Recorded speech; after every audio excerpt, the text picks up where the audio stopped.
السلام علیکم ورحمۃ اللہ وبرکاتہ۔ محترم ناظرین و سامعین، آج میں آپ حضرات کے سامنے ایک حدیث بیان کرنے جا رہا ہوں۔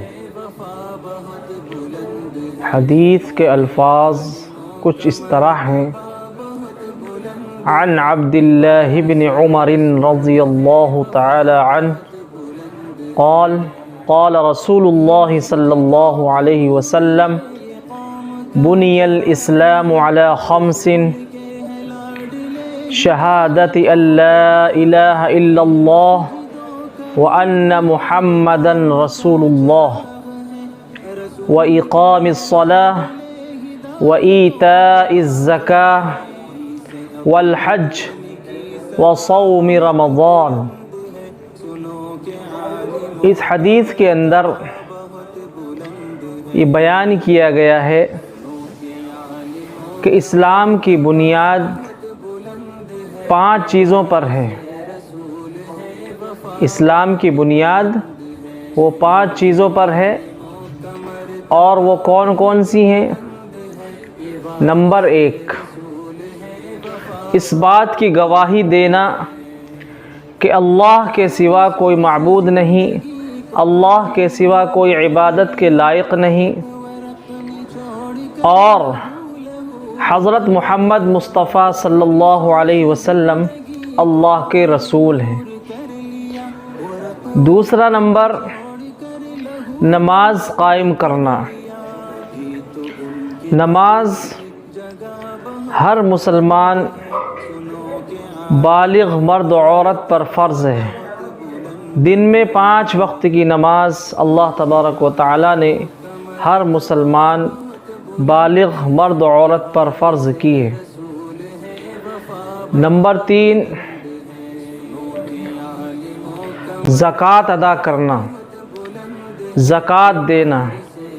زکوٰۃ سال میں 1 مرتبہ واجب ہوتی ہے، اور وہ بھی ان لوگوں پر واجب ہوتی ہے جو صاحب حیثیت ہوں، صاحب مال ہوں، اللہ تبارک و تعالی نے انہیں اتنا مال دیا ہو کہ ان کا مال وہ صاحب نصاب بن گئے ہوں، یعنی اتنا مال ان کے پاس موجود ہو جن پر زکوٰۃ فرض ہو جاتی ہے۔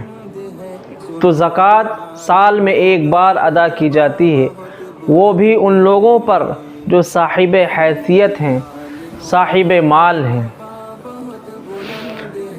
نمبر 4، حج بیت اللہ، بیت اللہ کا حج کرنا۔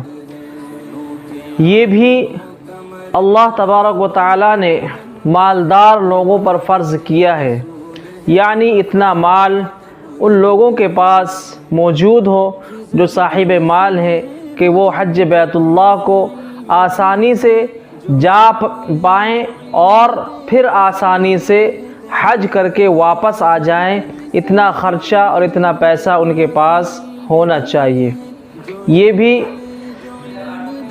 ایسی عبادت ہے جو صرف پوری زندگی 1 بار فرض ہوتی ہے۔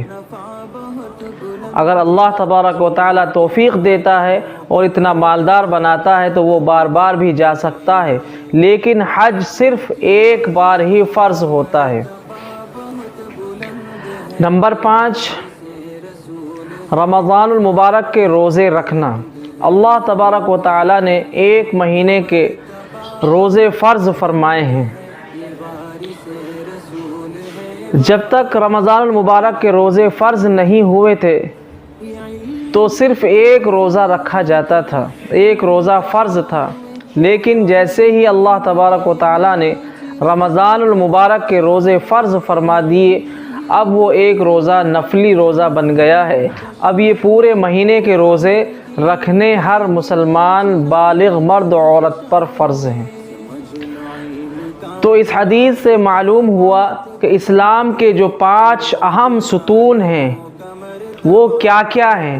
نمبر 1، وہ لا الہ الا اللہ کا اقرار کرنا، اور اس بات کا اقرار کرنا کہ حضرت محمد مصطفیٰ صلی اللہ علیہ وسلم اللہ کے رسول ہیں، اور نماز یعنی نماز قائم کرنا، اور زکوٰۃ یعنی زکوٰۃ دینا، اور بیت اللہ کا حج یعنی حج کے لیے جانا، اور رمضان المبارک کے 1 مہینے کے روزے رکھنا۔ تو حدیث کا مطلب آپ کی سمجھ میں آ گیا ہوگا کہ اس حدیث میں کیا بیان کیا گیا ہے۔ تو 5 چیزیں بیان کی گئی ہیں۔ نمبر 1 لا الہ الا اللہ کا اقرار کرنا، نمبر 2 نماز، نمبر 3 زکوٰۃ، نمبر 4 حج، اور نمبر 5 رمضان کے روزے رکھنا۔ السلام علیکم ورحمۃ اللہ وبرکاتہ۔